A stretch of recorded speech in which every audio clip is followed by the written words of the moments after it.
What is up, my beer bros? Maine-iac here. Week 11 NFL Power Rankings. We're going to try and make this nice and quick. We got a lot of movement in this one. A lot of also standing still. I'll explain it in just a minute. But bear with me. This is, like I said before, just my opinion. If you don't know how this works, it works podcast style with the top gainer being left, top loser being right. I'll explain it. I'll explain as much as I can, as quickly as possible. At number 32, we have the Raiders. They are the last one-win team in the league. They currently own the number 1 overall pick. I think they should actually do their best to keep it that way. You have the Cardinals at 31 with a tough loss to the Chiefs. Rosen had his shining moments in that one where it looked good. Larry Fitzgerald passing T.O. for second all-time in NFL receiving yards. Maybe plays a couple more years somewhere else and tries to pass Jerry Rice, but that would be extremely hard.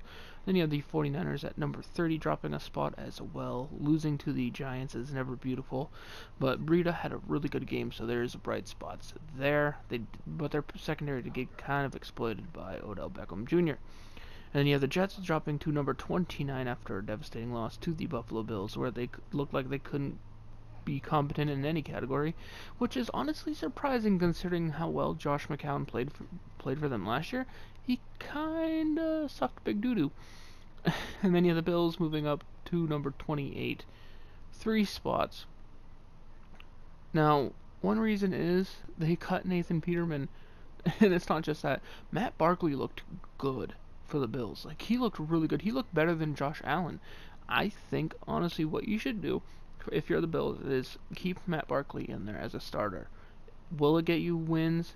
Maybe not. At this point, you're not really playoff bound. You do technically have mathematical chances of being playoff bound, but I think the smart idea would get Matt Barkley in there. Let your quarterback grow. Let your quarterback slowly come back from injury. Don't push him back. Let him ease into it. Maybe in a couple weeks after he's fully healthy, then start him back. Because although this season, it's good to get him out there and get him as much experience as possible, it's also good for him just to be there. So, if you get him into that culture too quickly in games that you're obviously going to lose, it could have a negative effect. Who knows? I wouldn't risk it. And then you have the Giants at number 27 beating the 49ers, looking competent. Odell Beckham finally had a good game, like a really good game touchdown-wise. Defense looked secondary. Running defense got exposed. That kind of sucked. Then you have the 26th. You have the Bucks. Oh, Tampa Bay. Oh, Tampa Bay, you tease us with good football, but then you just shit on our chest. And then you have the Broncos at number 25 coming off a bye week. Not too much more to say about that. You have the Lions at number 24 staying even, losing a tough game to the Bears, but besides Khalil Mack destroying the offensive line, I would say the Lions didn't necessarily have the worst game they possibly could have. The Bears' defense is incredible, so to score 22 points is actually respectable. And then you have the Browns at number 23 with a win over the Falcons. And yes, I'm aware they're not over the Falcons quite yet. This is only their 3rd win of the season, but Baker Mayfield early on looked incredible. I believe he was somewhere around 8 for 8, 11 or 7 7, something like that. And Njoku had a good game. It's just overall that offense really clicked. Chubb was absolutely incredible. If Chubb can keep showing up even half that much every game, these Browns are going to be dangerous. And it looked like they honestly won the Carlos Hyde trade. Then you have the Jags at number 22 dropping 2 spots with a tough loss to the Colts. Don't want to overrank this necessarily, where it is divisional games, and if you are an often proponent of these videos, then you know how I feel about divisional games. Anything can happen. Colts won at home. Jags had another tough game, but I'm holding out hope maybe their defense can bounce back. Although it's as pitiful as it may be. Yeah, the Falcons at number 2 or number 21 dropping 2 spots is what I meant. Tough loss to the Browns. Offense looked kind of, and the defense kind of looked. Bruce Irving's first game, I don't know exactly how he did because I didn't get any I didn't look at any in-depth stats, but with him having an extra week under his belt, that should help the defense out a little bit. Not saying where he is a pass rushing specialist, I believe. Not saying he needs too much experience to just go out on what he does, but it'll at least get him more used to what everyone else does and help them work better together as a system. And then you have the number 20, we have the Dolphins losing a tough game to the Packers. Brock Osweiler, I believe, started again and didn't play too well. Frank Gore had a pretty good game. Overall, defensively, not so much a good game against the Packers. Aaron Jones lit up their run defense. So, poor Dolphins. But they are a team that, if they get healthy, they can bounce back. I wholeheartedly believe the Dolphins could be a contender for the playoffs if they got healthy. And then you have the Colts at number 19, a very underrated team going against Jacksonville, winning. Andrew Luck had a good game. Mack had a good game. Mo Alley even had a good game. T.Y. Hilton had a good game. Well, what I'm saying is their whole team had a good game. If they were in the game, they had a solid game. Fournette had a good game against them, but it's not something I'm too much concerned about because Fournette is a special talent, and especially talented running backs tend to have good games, even against good teams. Then you have the Seahawks at number 18, losing a tough game. Now, yes, they lost. They could have dropped lower, but they lost to the Rams, and they were in contention throughout the game. So that is a knock to them and how good they have been. This team is something special.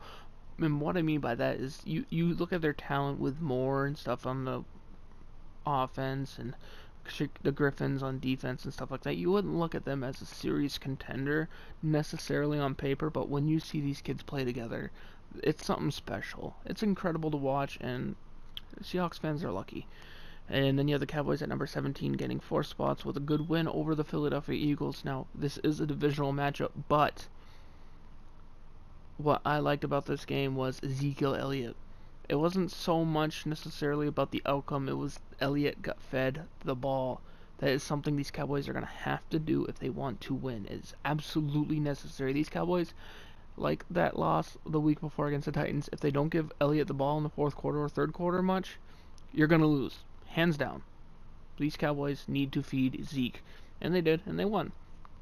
And speaking of that, the Eagles, right above them, dropped 2 spots as well. And yes, it could be a little controversial, the Eagles still being above the Cowboys. But although the Cowboys are technically ahead of them, technically same record, technically just won a head-to-head, I do still believe the Eagles are the better overall team.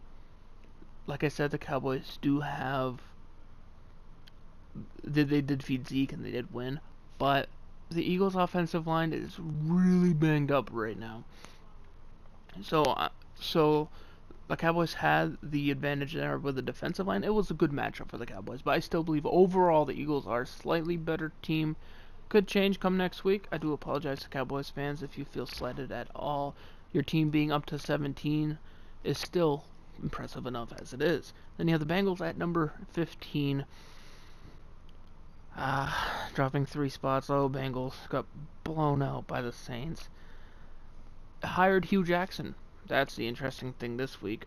I don't know if it's a lack of effort with this Bengals defense or if it's just we're going to play this way, and if it doesn't work, we're still going to play this way kind of thing. I saw some flags by Drake Kirkpatrick and stuff like that where there were obvious flags, and he still tried to argue with the refs like he did nothing wrong. I don't understand it. You obviously know you drew the flag. You obviously know you held him and shit like that, so why not just own up to it? Joe Mixon looked really well. That is a good bright spot for the Bengals. They are a team, though, that looks like they're going to be on the skids. And then you have the Packers dropping 1 spot to number 14. I will preface this by saying this is more how other teams performed than them themselves. They had a good win over the Dolphins. They are headed in the right direction, but there are teams ahead of them that I believe are slightly more solid and just had a much better game, in my opinion, last week. Which leads me into saying the Bears at number 13, solid win over the Lions. Khalil Mack looked good. He had a good game. Bears offense looked better. Allen Robinson, I believe is his name, had a really good game. Trey Burton didn't have a terrible game. And the Bears, in my preference, leapfrogged the Packers. Like I said, in a neutral field, the Packers being at 13, the Bears leapfrogged them a little bit. It's like more like a 13A, 13B kind of thing, but I'm not going to do ties because I think that's a pussy way of doing it. Sorry, Packers fans, you are a really good team, but I just think the Bears played a little bit better, and I like their defense a little bit more. And you have the Ravens at number 1, or number 12, dropping 1 spot is what I mean. One reason why the Ravens dropped on a bye week is the Joe Flacco injury situation kind of scares me a little bit. Although I am wholly confident Lamar Jackson could step in and have a good game as well. How coy the Ravens are being is what concerns me. Hopefully it turns around. At number 11, we had the biggest gainer of the week. The Titans had a good game. Dion Lewis didn't score, I believe, at all, but had a solid game. Derrick Henry had a solid game as well. That offensive line played really well. Mariota made some really good passes that really shows his potential. The defense played really well too. Granted, it was without Gronkowski and such, but no excuses. In a football game, they played well. They made the stops when they needed to. So I believe the Titans are right on the precipice of being a top 10 team. So moving up 5 spots this late in the season is actually quite impressive. And then you have the next 3 teams. I'll explain them all together. Redskins at 10, Texans at 9, Vikings at 8. Texans, Vikings on our bye week, so I couldn't logically move them up or down. And then you have the Redskins at 10, who, despite all the injuries, won a good game against the Bucs, but it was against the Bucs, and they are still injured. It will be a better lipness, however you pronounce that test, when they face actually a good team. And then you have the Patriots at number 7, dropping 3 spots. Tough loss to the Titans. Couldn't do anything going into a bye week. I believe they face the Jets when they come back out. So it could be one of those losses where you chalk it up on your schedule as a L. Rob Gronk wasn't playing. Sony Michel just got back from injury. Stuff like that. You could make excuses all day, but the simple thing is they didn't perform up to snuff. Defense didn't click at all. Stephon Gilmore, multiple PIs, multiple blown coverages, stuff like that. Chung, multiple blown coverages as well. Tough game. Tough loss, but they are still a respectable 7-3, so still one of the better teams in the league. At number 6, we have the Panthers actually passing the Patriots, but dropping as well, so they stay at 6. Devastating loss to the Steelers, but they showed more competence and consistency than the Patriots did. They came out hard with Christian McCaffrey scoring early, scored 21 points, which is respectable. But holy shit, the Steelers absolutely dominated their defense. And when you consider this as a top 10 team, the Steelers did that to them, that just makes the Steelers that much more dangerous. But the top 5 is as tough as ever. You have the Steelers at number 5, getting 2 spots after their devastating beat down of the Panthers. They played really well. I don't think they're going to have that kind of game every game, but if they can even harness half of that, they're going to always be in contention every game. Jesse James had a good game. James Conner had a really good game. Juju Smith-Schuster had a good game. Tony Brown had a good game. Big Ben had a great game. Even Ryan Switzer had a good game. If all these players can just have good games at the same time, this team's going to be special. And you have the Chargers gaining 1 spot with a good win over the Raiders. This team is incredible.